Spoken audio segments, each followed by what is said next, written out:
రైతు డిస్కంపై ERC public hearing hot గా సాగింది. రైతు బిడ్డ అయిన సీఎం మంచి ఆలోచనతోనే రైతు డిస్కం ఏర్పాటు చేశారన్నారు కాంగ్రెస్ నేతలు.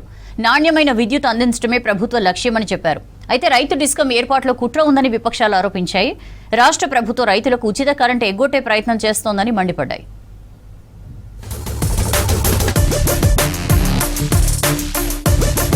రైతు డిస్కంను రాజకీయం చేయొద్దన్నారు రైతు కమిషన్ చైర్మన్ కోదండరెడ్డి. ఏసీ రూముల్లో కూర్చొని నిర్ణయాలు తీసుకుంటున్నారని ప్రతిపక్షాలు మాట్లాడడం సరికాదన్నారు. రైతు డిస్కం ఏర్పాటుకు ముందు అందరి అభిప్రాయాలు తీసుకున్నట్లు చెప్పారు. హైదరాబాద్ ఈఆర్సీ భవనంలో రైతు డిస్కంపై ప్రజాభిప్రాయ సేకరణలో అభిప్రాయాలు చెప్పారు కోదండరెడ్డి. ఈ రాష్ట్రంలో రైతాంగానికి బేడీలు వేసింది వాళ్లే.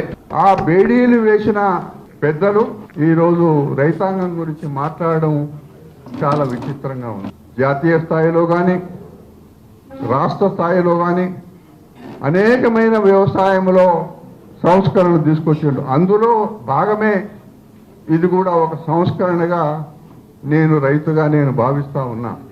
ఏసీ రూములలో మీటింగ్ పెడితే సరిపోదు అనే మాట ఇది మంచి మాట కాదు.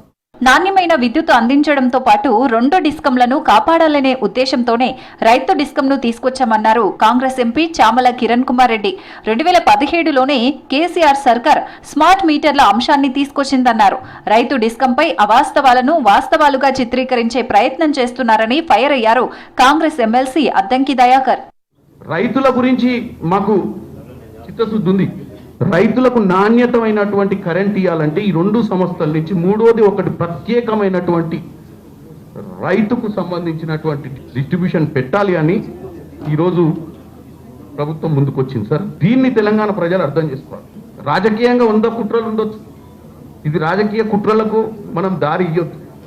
మంచి కోసం ఆలోచించాల్సిన పరిస్థితి ఉంది. రేవంత్ రెడ్డి గారు ఒక రైతు బిడ్డగా ఈరోజు ఒక రైతులకు నేను మేలు చేసిన వాడిని ఉండాలి, చరిత్రలో రైతుల కోసం మంచి చేసిన వాడిని ఉండాలని చెప్పి ఒక నిర్ణయం తీసుకుంటే మద్దతు చెప్పకపోగా దాంట్లో నల్లికుట్ల ముచ్చట్లన్నీ కూడా లేని అంశాలు తెర మీదకి తెచ్చి రైతు మోటారుకు మీటర్ పెడితే మాకు ఊరేయండి, పెట్టకపోతే వాళ్ళకు ఊరేయండి.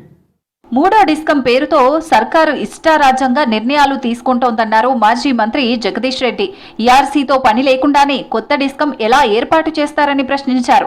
రైతు డిస్కంలో అనేక లొసుకులు ఉన్నాయన్నారు జగదీష్ రెడ్డి. అసలు ఆదాయమే లేని డిస్కమ్స్ క్రియేట్ చేసి దానికి అప్లికెన్షన్ ఇస్తారు. ఎట్లా నడుస్తుంది? అసలు దానికి ఆదాయమే లేదు. ఆదాయం ఉన్నది ఎక్కడి నుంచి ఉన్నది? కేవలం ఒక 600-700 కనెక్షన్స్ నుంచి ఉన్నది.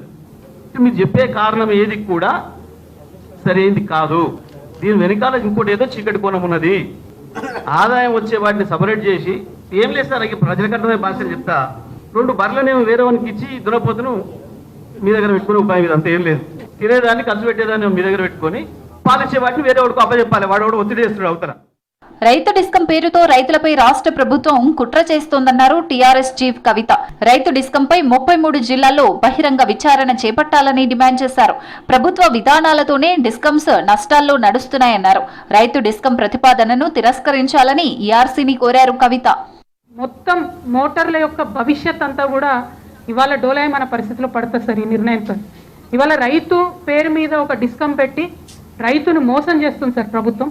ఎందుకు ఈ మాట అంటూ ఉన్నామంటే రైట్ ట్రయల్గా రైతుకు మేలు చేసేదైతే ఖచ్చితంగా ముఖ్యమంత్రి గారు ప్రెస్ మీట్ పెట్టి చెప్పేవాళ్ళు సార్. ఖచ్చితంగా వ్యవసాయ శాఖ మంత్రి గారు స్టేక్ హోల్డర్స్ ఇన్వాల్వ్ చేసి మాట్లాడేవారు. ఇవాళ అది జరగలేదు.